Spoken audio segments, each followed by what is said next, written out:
जय हिंद defence aspirants, welcome back again. This is Divyanshu Pandey. आज के सेशन में हम इंडियन नेवी की एक और बायलेटरल एक्सरसाइज आयुथाया के बारे में जानेंगे और ये देखेंगे कि ये एक्सरसाइज इंडियन नेवी ने किस देश के साथ कंडक्ट किया है और इस एक्सरसाइज की इंपॉर्टेंस क्या है आपके एग्जाम के पर्सपेक्टिव से। तो चलिए शुरुआत करते हैं आज के सेशन की।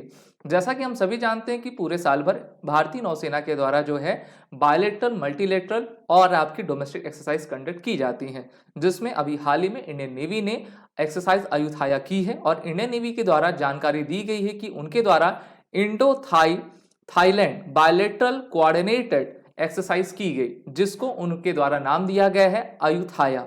आयुथाया की हिस्ट्री भी अभी हम जानेंगे और एक्सरसाइज दोनों देशों के नेवीज के बीच में हाल ही में कंडक्ट की गई है, जहां पर भारत की तरफ से हमारी इंडियन नेवल शिप कुलिश और INLCU 56 ने आपका पार्टिसिपेट किया। और इस एक्सरसाइज में दोनों देशों के द्वारा जो है मैरीटाइम पेट्रोल एयरक्राफ्ट को भी लाया गया, जिससे कि उन्होंने सी फेस की इस एक्सरसाइज को बेहतर तरीके से आपका वर्क करवाया। अगर हम बात करते हैं इस बायलेटरल एक्सरसाइज की, तो इस एक्सरसाइज का इस बार आपका 36 एडिशन किया गया है।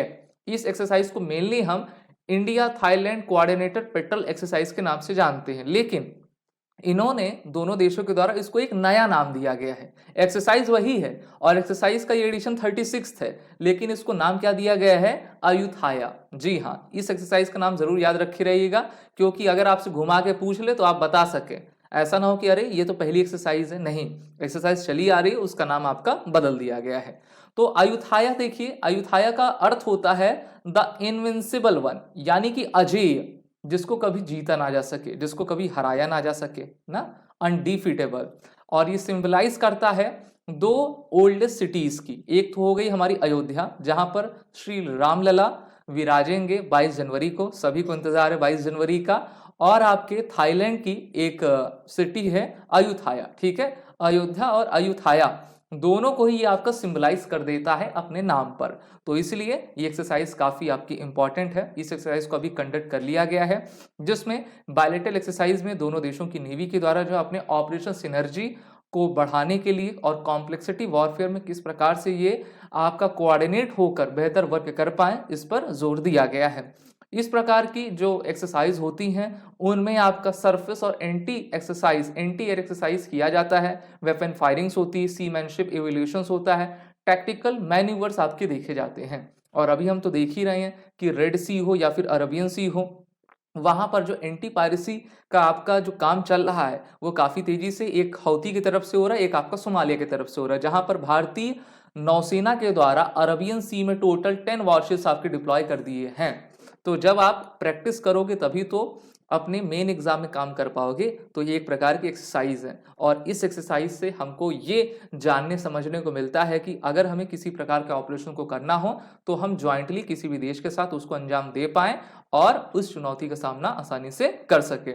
हम सभी जानते हैं भारत सरकार के द्वारा वर्ष 2015 में जो है सागर इनिशिएटिव आपका चलाया गया था। सागर का फुल फॉर्म है security and growth for all in the region, जिससे कि इंडियन ओशन रीजन में जितने भी आपके कंट्रीज हैं उनका सहयोग करके, उनका साथ लेके जो है भारत आगे बढ़ सके और एक free and open Indo ocean region आपका प्रोवाइड कर सके, जिसमें मैरीटाइम सिक्योरिटी को एनहेंस करना और ट्रेड को आपका बढ़ावा देना शामिल रहता है। बात करते हैं भारत और थाईलैंड के रिलेशंस की। तो देखिए, दोनों देशों का जो डिप्लोमेटिक रिलेशन है 1947 से स्टार्ट होता है, लेकिन 47 में तो हमारा एक देश बना था ना, उससे पहले भी दोनों देशों की जो इतिहास है वो 2000 साल पुराना है और उससे भी कहीं पुराना है।